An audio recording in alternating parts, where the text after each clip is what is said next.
1. Kelly London took her place on the piano bench and waited for her cue, grateful that her jittery hands were hidden from the crowd. She shouldn't have agreed to do this, but she loved her brother and had never seen him happier. How could she say no to singing at his wedding? But it was the song Cedric had asked her to sing, one he'd heard only by chance. He had no idea what it meant to her. He didn't know that singing it would unleash memories of the last person she ever wanted to think about. Laughter rose from the pews, and Kelly looked up, wondering what she'd missed. Quote ellipsis. And I'm sure Cedric wants me to get to the vows ASAP, Pastor Lyles was saying, so they can get to that kiss they've been waiting for. Kelly had only met the pastor once before, at her brother Lyndall's wedding last fall, but it didn't take long to love his spirit and his style. A black man in his late 50s, he'd started Living Word Community Church decades ago and watched it grow into a multi-ethnic megachurch. At least a couple hundred members were here today. Kelly guessed none of them thought twice about the various hues and accents that had gathered to see this black couple wed. She loved that spirit too. Cedric was shaking his head with a shamefaced grin as the pastor called him out. Keed was smiling up at him, gorgeous, beaming like the bright light she'd become in Cedric's life. Pastor Lyles continued, "But I don't think he'll mind one last song, and it's a special one, written by his sister." Kelly drew a deep breath as Cedric and Keed smiled over at her, Lyndall and Stephanie too, the flip side of last fall.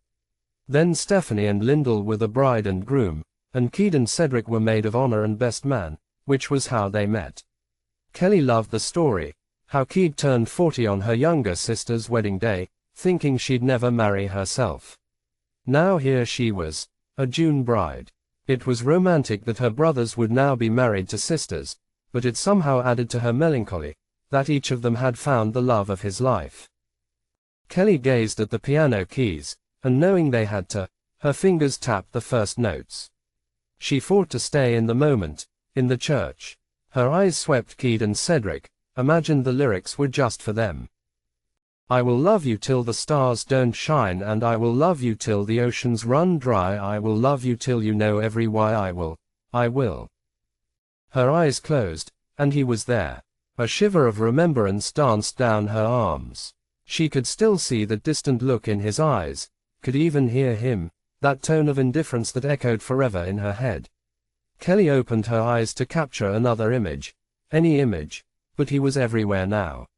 And her heart allowed itself to be crushed all over again. I will love you like an endless stream, a million miles won't take your heart from me, I will love you every breath you breathe, I will. Almost to the bridge, Kelly could feel her emotions cresting with the song. She closed her eyes again as they took over, filling her voice, magnifying her range, powering her through. She played the final chords with the salt of tears on her lips and bowed her head at the last note. And heard applause. She looked out and saw the guests on their feet and Cedric and Keed fully turned, facing her, Keed wiping tears from her cheeks. With her own anxiety about singing it, Kelly hadn't given thought to whether people might actually like the song. She pulled a tissue from the box atop the piano, dabbed her cheeks, and blew her nose, then muscled a heart-heavy smile to acknowledge everyone's kindness. When she moved back to the front pew beside her mother, only then did the guests stop clapping and sit. When did you write that? Her mother asked, patting her thigh. That was beautiful. Thanks, Mom. I wrote it a long time ago. She turned her gaze to the ceremony, her heart beating a little faster still, puzzled by the response to the song. It coaxed a different memory to the surface, and as Keed and Cedric exchanged vows, Kelly thought about her long-ago dream of writing music that God would somehow use. Then the better part of her brain kicked in, reminding her that she'd left songwriting behind, that she knew better than to dream. That all those dreams had turned to dust. KELLI. Kelly looked up, mid-pivot in the electric slide, and saw Stephanie threading her way through the line dances in her champagne-colored dress. Soon as the song started, it seemed everybody left tables and mingled to claim a spot on the parquet floor. Kelly waved her sister-in-law over. "I've been looking for you." Stephanie scooted between Kelly and Devon, a 9-year-old cousin, as rows of people sidestepped to the right. "I haven't had a chance to tell you. Girl, you sang that song. I had no idea. Hold up, am I doing this right?" She was headed a different direction from everyone else. "Why am I even out here? I hate this stupid dance." Kelly laughed. "Back, Steph. We're going back." "Oh." Stephanie checked Devon to get in sync, then leaned her head Kelly's way again, her voice elevated. "Anyway, I told Lyndall I couldn't believe he didn't tell me about that song, 'cause I would have had you sing it at our wedding. And he said he'd never heard it. And then I couldn't believe that." "I know. Crazy, right? This way, Steph." Pivot left. Stephanie was behind her now, and Kelly turned to make sure she was following, but Devon had it under control. Like a traffic cop, he moved his hands left, then right to direct her which way to go next. "And pivot," he announced, to the amusement of those around them. Side by side with Stephanie again, Kelly continued. "Lyndall and Cedric had already moved out of the house by the time I started writing songs in high school, so it was easy to kind of keep my music to myself." She shrugged. "Cedric overheard it because I didn't know he was there." "HMPH, Stephanie said. If I had that kind of talent, everybody would know about it. They'd have to tell me to be quiet." The music switched, and they could hear people near the center of the floor cheering, "Go, Kid. Go, Cedric. Go, Kid. Go, Cedric." Kelly and Stephanie craned their necks, moving toward the action. "Oh, goodness," Stephanie said, laughing. "Look at your brother. He's at it again." Kelly laughed too, remembering Cedric and Kid on the dance floor at Stephanie and Lyndall's reception. Now the two had cut a wide swath in the middle of the floor with a different line dance, this one a little livelier. Kelly and Stephanie worked their way to a spot in the inner circle. "Have you seen this version?" Stephanie asked. Kelly nodded. "But you know Cedric's gonna add his own twist." Instead of a simple sidestep, Cedric led Kid in bouncy moves to the left, with a slide before going right. And instead of a normal pivot, they did some kind of kick, turn, with Cedric twirling Kid into a two-step before moving back to the line dance, all of it seamless. The crowd was fired up. After a couple of rounds, Cedric spotted Kelly and pulled her to the center. "I don't know if you can hang with a 25-year-old, big brother." Although Cedric was a fit 42, Kelly didn't miss an opportunity to tease him about his age. "I'd hate to embarrass you in front of your guests." "Oh, you got jokes. We'll see about that, baby sis."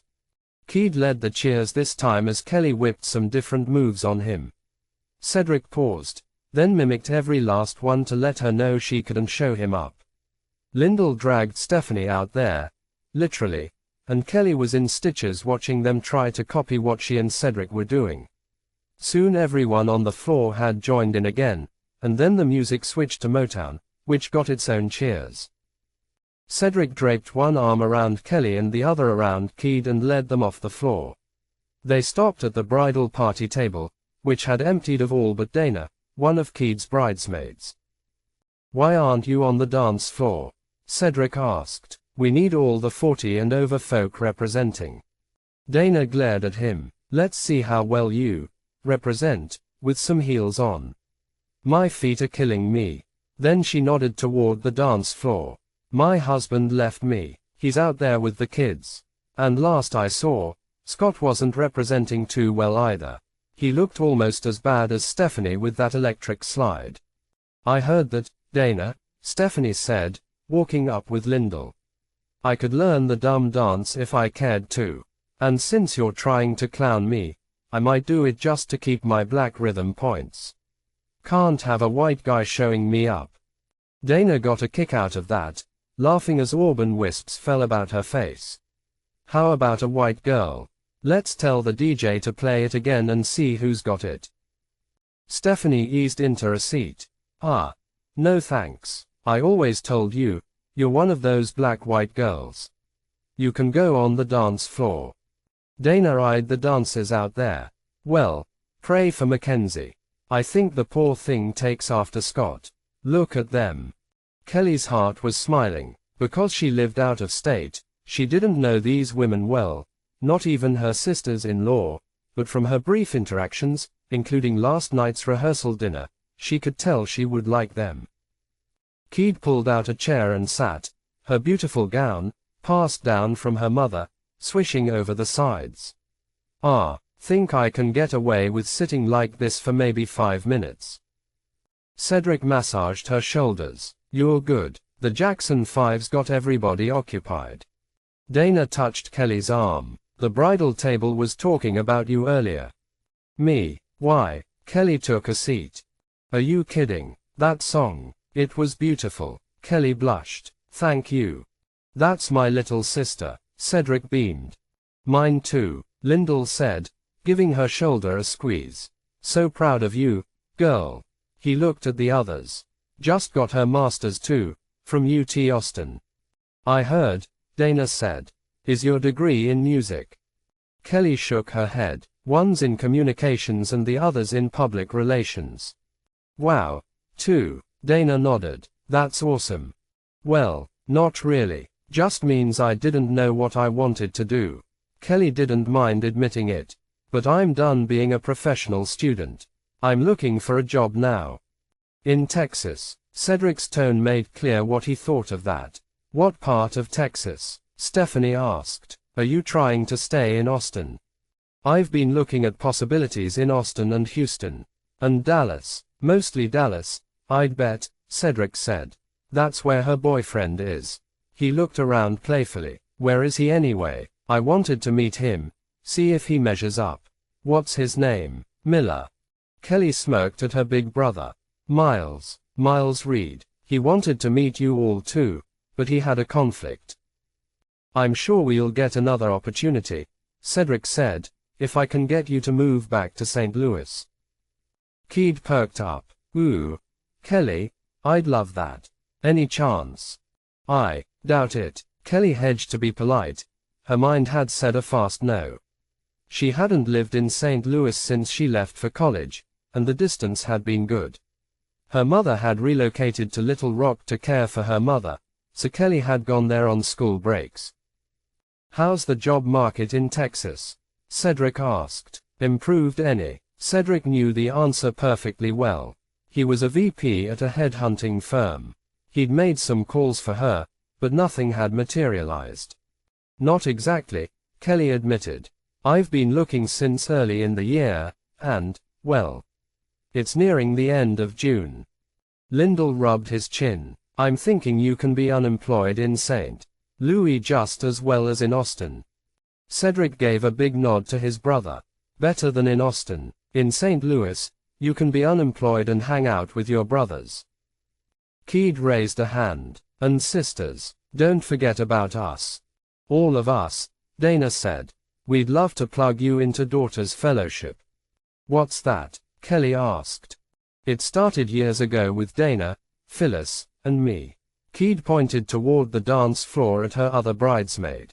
Real informal. We'd do potluck and talk about, sometimes cry about, what God was doing in our lives.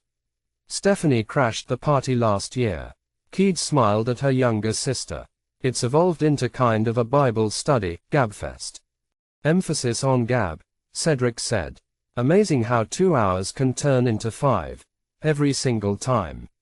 You'd think you'd run out of things to talk about. Now, brother, Lyndall said, don't exaggerate. I think it was 4.5 hours last time. Cedric and Lyndall shared a laugh as the women pounced. We're praying too, you know, Dana said. Getting that fuel we need to be the best we can be. Lyndall knows. Stephanie gave him the eye. I left the house with an attitude before that last meeting. Came back changed, didn't I? Lyndall threw up his hands. Hey, I'm not complaining. I might be the biggest DF fan at the table. Stephanie's not the same woman I married. What's that supposed to mean? Babe, that's a good thing. I'm just saying. Kelly laughed as Lyndall backpedaled. For years her brothers had been busy with their careers, living the bachelor life. Hadn't occurred to them or her that they should live near one another, be a part of each other's lives. But now they were both settled down, with wives Kelly would love to know better. She'd always wanted sisters, and it was strange that she, Keed, and Stephanie kind of looked alike, all of them tall with honey brown skin and long brown hair. And daughters' fellowship sounded great. Her own relationship with God wasn't where it should be. She'd known that for some time. Just wasn't sure how to get it back on the right track. The thought of getting together with these women, talking and learning from them, felt like water to her parched soul. If only it were in another city. Kelly sighed as she looked around the table at the laughter, the ribbing, the love. Did she really want to stay in Austin, away from all of this? And what about Miles? They'd been dating almost a year. Although he'd graduated from UT Austin last December and moved back to Dallas, the distance didn't seem so great with them both in Texas. Still, they were already several hours apart. Would a few more make a huge difference? Kelly looked up as her mother stopped at their table. "Hey, it's my gorgeous mother," Cedric said, placing an arm around her. "No, it's my gorgeous mother," Lyndall said, hugging her other side. Francine London glowed with pride. "You boys are something else," she said. "And I didn't come to see y'all. I came to see how my daughters-in-law are doing." "Oh, it's like that now?" Cedric asked. "I get married, and I get kicked to the curb." Francine laughed, keeping her arms around her son's waists. "I'm wondering what's gonna happen when you all start having my grandchildren. I'm not gonna like being all the way in Little Rock. You need to move back too," Lyndall said. Francine dismissed it with a shake of the head. "Your grandmother's not doing well, can't get around, so we're better off staying put." "Well, help us convince your daughter to move back," Cedric said. "We've been working on her." Francine looked at Kelly, nodding. "I was thinking about that today, how nice it would be if you could be around your brothers and their wives. You know I'm big on family." "Yes, I know, Mom." Kelly cut him off at the pass. "So, which one of you would be willing to let your little sister move in?" OceanoFPDF.com. 2. Brian Howard heard the extended applause, whistles, and chants for more, just as he'd heard in other cities, but he still couldn't believe it was happening. He had to be living someone else's life. The fact that it was happening here made it even more surreal. His street, Louis life was lab science and experiments and hours upon hours of working mostly alone, the exact opposite of this huge outdoor concert with several Christian artists from different genres and a crowd of tens of thousands. This music artist life was supposed to be secondary, but moments like this made him wonder what God was up to. When he got the invitation, once he'd gotten past the shock, he hadn't been sure how he'd be received. But the roar now was almost deafening. He patted his heart twice and pointed upward to let the crowd know where the praise belonged. "King of Kings, Lord of Lords," he shouted into the microphone, echoing the name of the song he'd just done. The crowd joined in the praise by roaring louder. Brian looked out at the sea of people that had descended on downtown near the arch on a Sunday afternoon. "Thank you, St. Louis. My home. I love you." He pumped his fist and turned to leave the stage as they began chanting again. They were shouting the name of his signature song, the one he'd saved for last. He was surprised this crowd knew it. At the back of the stage, Brian turned and cupped his ear. "You wanna hear what? Out of this world," they yelled. He took a few steps toward them. "I thought people were tired of that one." "No," they thundered. Brian gave his trademark smile and cued the DJ with a glance. The thumping beat started, and the crowd went wild. He launched into the words as the dancers reappeared. 4 young women he'd told his manager he didn't want or need. But Harold had lobbied for them. With this bigger venue, he said, it was the perfect time to step up the show part of the performance. Brian wanted the focus on the message in the songs. He thought the women would unnecessarily distract, and he also thought the matter had been settled. But the dancers showed up today anyway, with choreographed steps to his songs. He moved easily across the outdoor stage in faded blue jeans and a shirt, melding with the rhythm, the words, the energy. He loved this part, connecting with the people, imparting truth that would stay with them long after he was gone, words they'd repeat at home or in the car or at school. They might not even get the words right now, but he always prayed God would give them understanding. That prayer had been answered through countless emails, letters, and posts on Twitter and his Facebook page about how his songs had led listeners to the Bible. For him, that's what it was all about.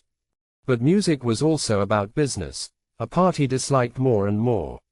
Or maybe it was the people with whom he was doing business. He hadn't sorted it all out, but with each passing week, that was the part that was challenging him. Maybe he wouldn't have to do anything.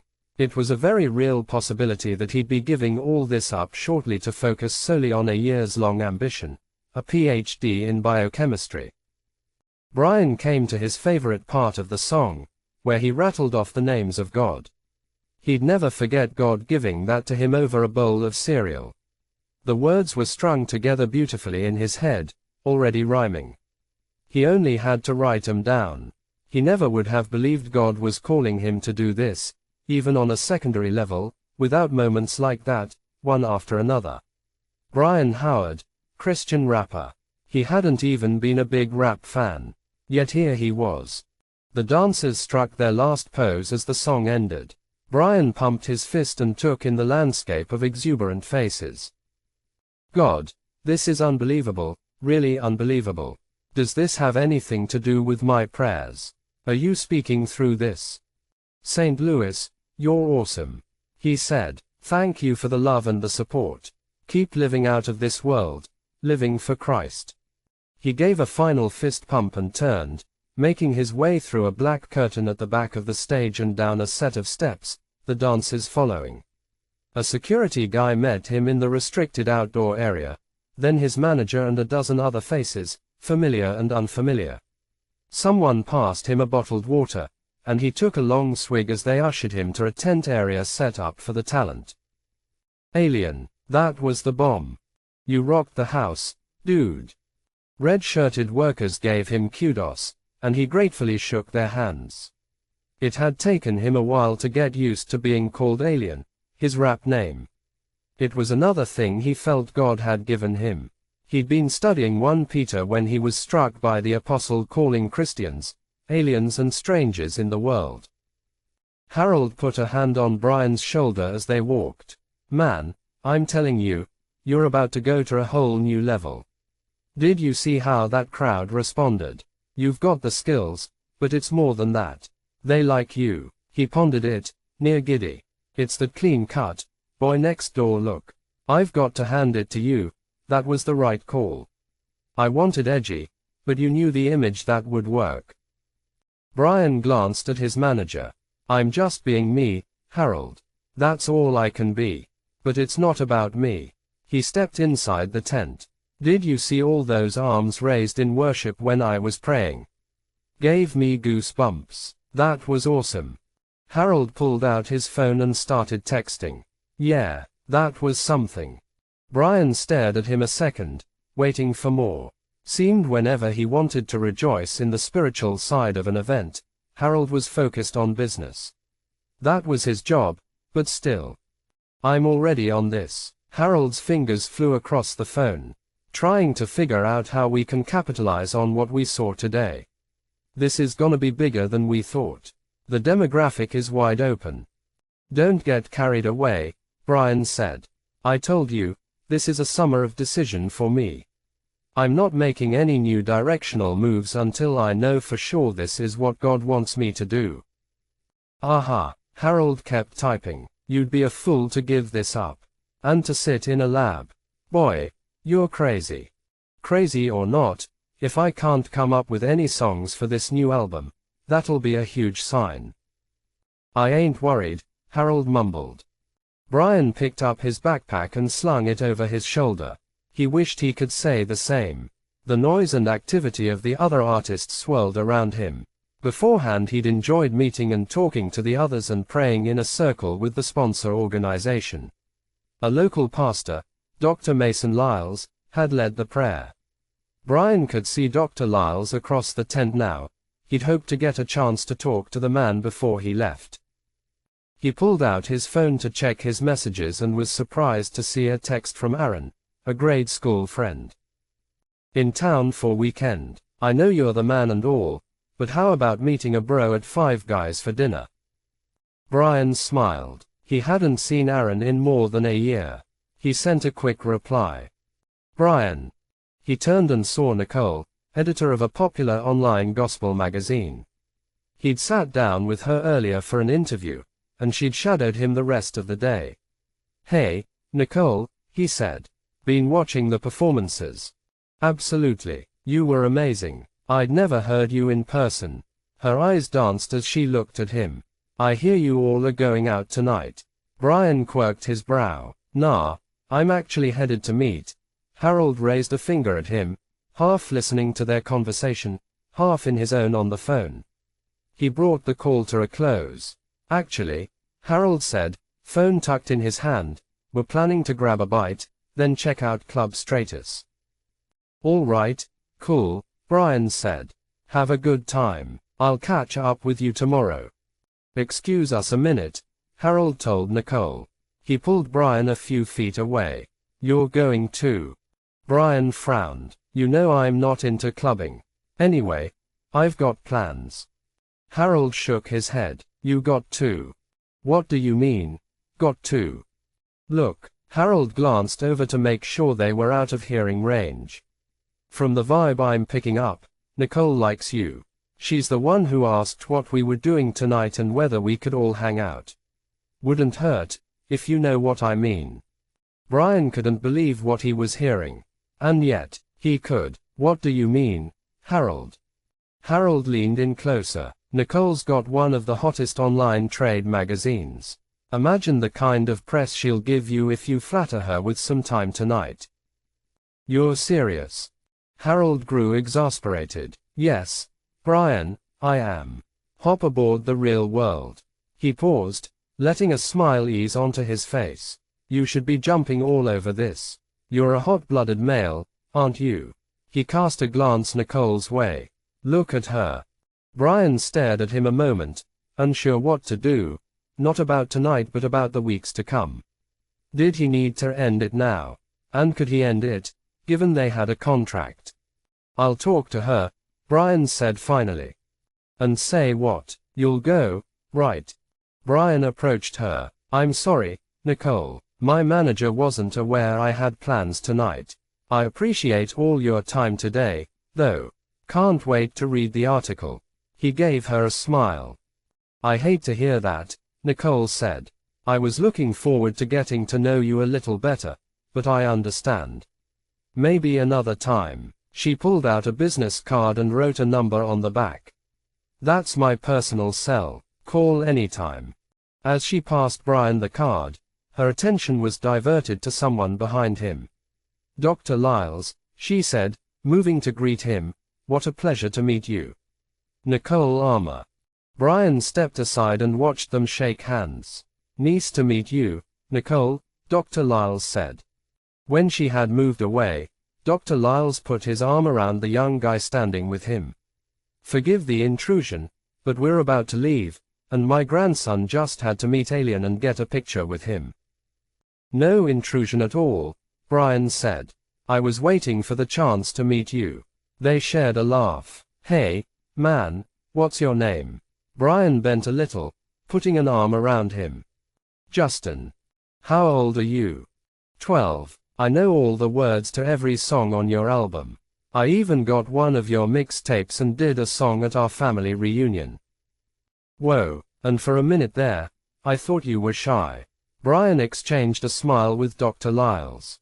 "You wouldn't want a t-shirt like mine, would you?" Justin's eyes lit up. "Yeah." Brian looked to his left. "Nate." He pointed at Justin and then at his own shirt. "Hook him up." Nate gave the okay sign. "Come on over, fella. You can choose the color you want." Dr. Lyles gripped Brian's hand. Thank you, alien. You made his day. Sir, please call me Brian. It's such a privilege to meet you.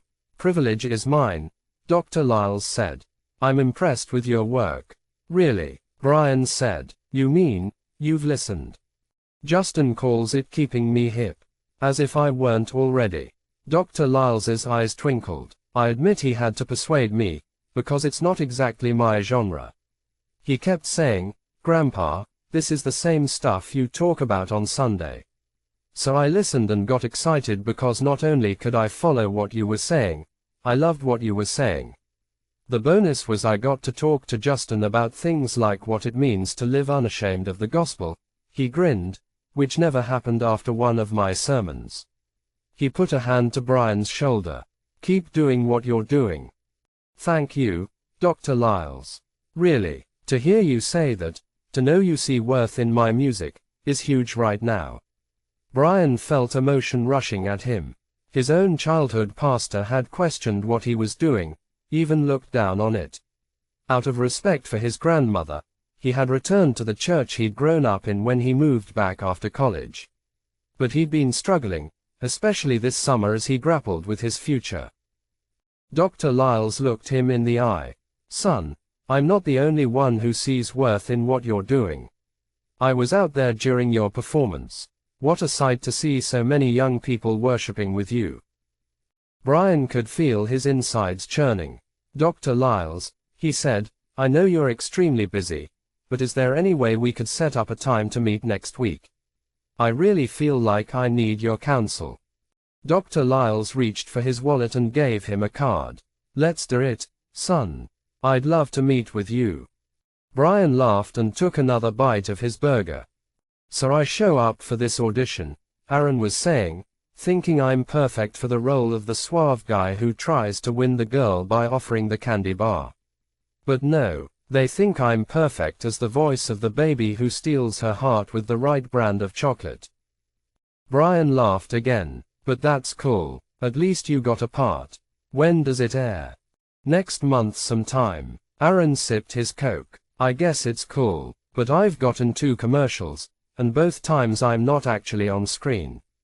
I'm starting to get a complex. Just wait, you're at the humble beginnings stage, but one day you'll be a one-name star like Denzel or Leonardo. Aaron pointed 2 fingers at him. Or Alien, yeah, right. I'm more humble beginnings than you are. You've got national television exposure. Brian waggled his eyebrows.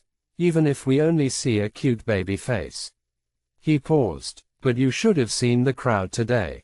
It was incredible. If I'd known you were in town, I would have told you about it so you could have come down. Aaron gave him a look. You know I've got mad love for you, but me and thousands of Christians. Not happening. Keep praying for me. I'm on it. One day, he popped a fry into his mouth. What brought you back from LA, anyway? Cedric got married yesterday. Brian swallowed hard. Cedric, London. Yeah, if you can believe it. Mr. Ladies Man. Aaron dipped his own fry into a little cup of ketchup. Seems really happy too. My mom and his mom are still close. He lifted his drink. And, I was wondering, has the statute of limitations run out on the no dating former girlfriends of friends law? 'Cause your girl was there, looking finer than ever. I'm ready to make a move. Brian's heart rate sped to 1,000,000 beats a minute. Did my name come up? No, I learned my lesson years ago when I ran into her and asked if she'd talk to you. You never told me what happened, but clearly it didn't end on the positive. Brian stared into the distance, past the faces of customers in the restaurant, seeing only one face in his mind. I wonder if she's still in town. He only realized he'd spoken aloud when Aaron answered. Not sure. Why? I don't know. I've tried to reach her over the years, but I can never get a hold of her. Knowing she might be here in St. Louis, he looked at Aaron. Do you have her number? No. But wouldn't take much to get it. Brian looked hopeful. Aaron looked skeptical. I'm asking again. Why? I don't think she wants to hear from you. You'll only upset her.